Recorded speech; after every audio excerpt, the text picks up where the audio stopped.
In football, where each play over the course of 60 game time minutes can run you anywhere from 5.5 to, let's say, 6 seconds a pop, I think it's one of the only few sports of its kind, I would say right alongside with boxing and mixed martial arts, where power is the key ingredient in order to be successful. If you're a professional athlete playing in the National Football League, you are required to demonstrate a consistent level of explosiveness each and every play that you're out there on the field.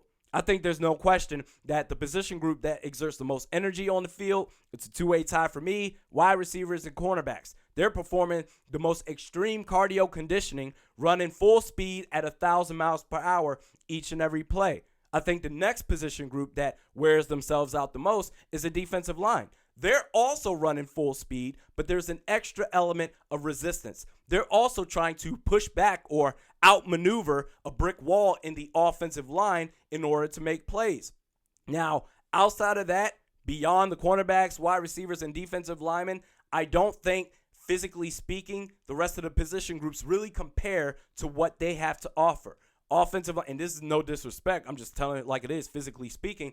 Offensive lineman, you're more so bracing for contact from the defensive line. Strength is your main ingredient right there. Quarterback, you're dropping back 3, 5, 7-step drops, throwing the ball off, or handing the ball off to the running back. Running back, it's really inconsistent depending on what play is called for you. On the defensive side of the ball, linebackers, let's say each play is 6 seconds a pop. The first 1 to 2 seconds, if you're a linebacker, you're gathering yourself up and analyzing, A, who's the ball carrier for this play, and B, which direction are they going before you can go out there and attack. And in the case of safeties, you're pretty much playing center field, none of which compare, physically speaking, on a play-by-play basis to what the defensive linemen are required to do each play. Now, let's say if there's fatigue on the D-line, if any of the players get tired and the pressure starts to drop off a little bit, then it creates a whole world of problems for the defense as a whole. For the running game, at the line of scrimmage, the gaps start to open up a lot wider, creating more room for the running backs to run through, creating more pressure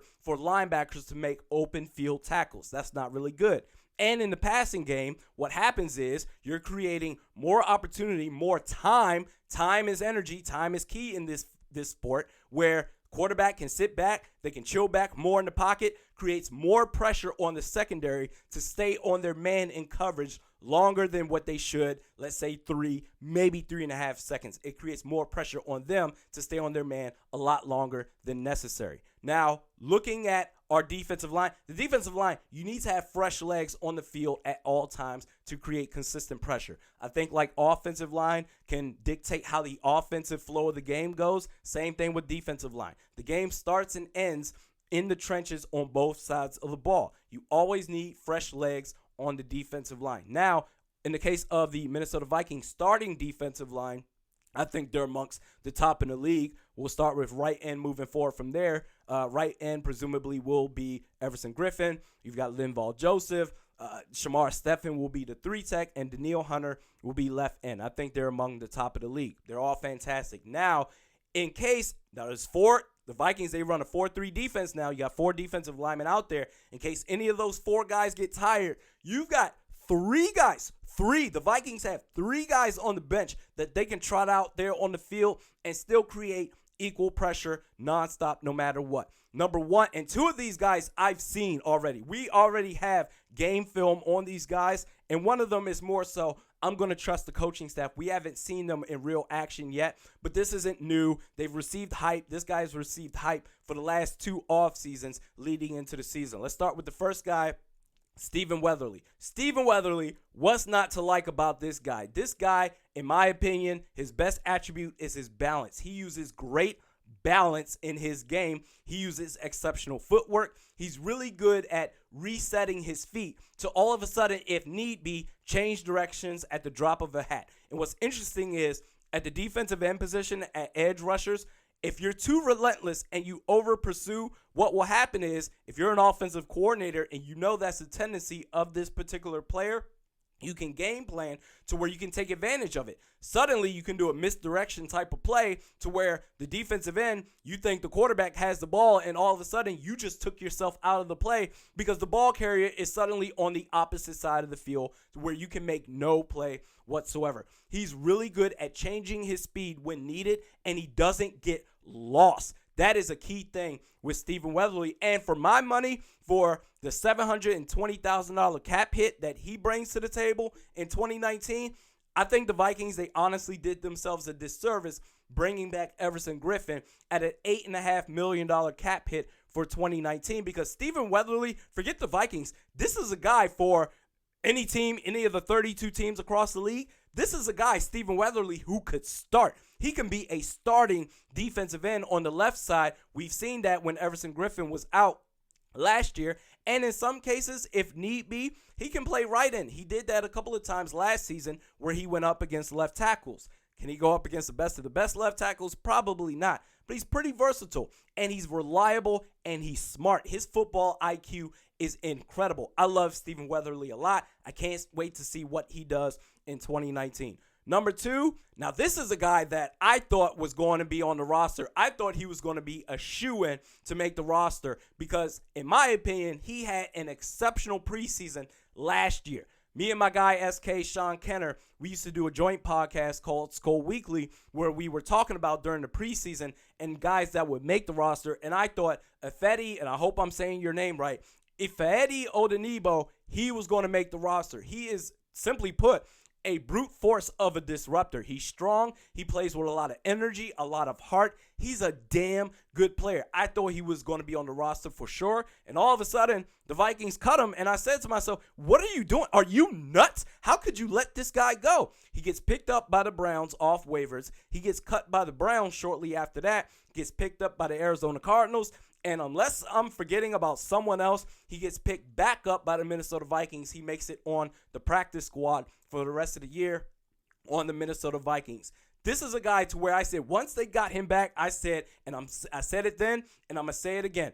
You guys are, the Minnesota Vikings, you are lucky. You are lucky to retain this guy and get him back to where you cannot let this guy go. He's a valuable player, and he can put up some serious production if you give him the opportunity. That's number 2. Number 3, and I'm trusting the coaching staff on this, Hercules Mataafa. Now, unfortunately, last season, his year didn't even get to take off. His rookie season didn't even get to happen because he got hurt during OTAs. He missed all of last year, I believe, with a torn ACL, if I'm not mistaken. Now he's fully healthy, and last year during the OTAs and mini camps and voluntary workouts, he got a lot of hype. He was all the rage out there in Vikings camp. Now it's the same thing this year. So I don't think this is a fluke. The same hype is following this dude again. This dude could play 3 tech, and if he lives up to all the hype that he's getting, maybe potentially, and I don't know, all we can do really from the outside looking in, unless you're a beat writer and you're up there on the field, and even still, we won't really get an idea of what he's like until he goes against opposite competition. It's one thing to go up against your own team every single day in practice. It's another thing to do it in preseason and eventually the regular season. We won't know what this dude looks like until he hits preseason, but if he's everything all hyped up to be as everyone says he is, then maybe potentially he could challenge Shamar Stephen for the starting 3 tech spot on the defensive line. That's 3 guys that you have right there that you can rotate in on the defensive line to where you can always consistently have fresh legs to bring consistent pressure. That's a valuable piece, man. And that just goes to show, again, bigger picture, this team has too much. It is time. It is time for the Vikings to finally freaking arrive. This team has too much damn talent to be this underwhelming as they have been for the last 4 years. The fan base, everybody that invests their heart and soul, in some cases their money. Me and my family, we're going out there for the Eagles game at US Bank Stadium in Minneapolis. Can't wait to have a loosey-goosey. Is that loosey-goosey burger? Is that what it's called? Can't wait to have one of those again. In case they're investing their money. They invest too much of their resources to be this underwhelming for the last 4 years. Come on, 2015, you didn't even advance in the playoffs because of a kicker couldn't make an open court layup with nobody guarding him at the 27-yard field goal. You couldn't even do that. Then 2016, you missed the playoffs 8-8 after a promising start. 2017, you get to the NFC Championship game, but you don't show up, and that's the thing. If you lose, that's one thing. It's another thing to not show up, and in 2018, you're thinking, this team, they're going to make another run at it, and you don't make the playoffs. It's been underwhelming. This team has too much talent to be this underwhelming. It's time to put up or shut up. But in the case of the defense, I think the defense is going to be great no matter what, because you've got guys. It's one thing to have a great starting defensive line, but when you can have adequate guys come in and play respectively, and in some cases make great plays, like I said, Stephen Weatherly, this is a guy that can start, then you've got something good going right there. Makes the jobs of the linebackers and the safeties and the cornerbacks, for that matter, a lot easier. We do this 3 times a week.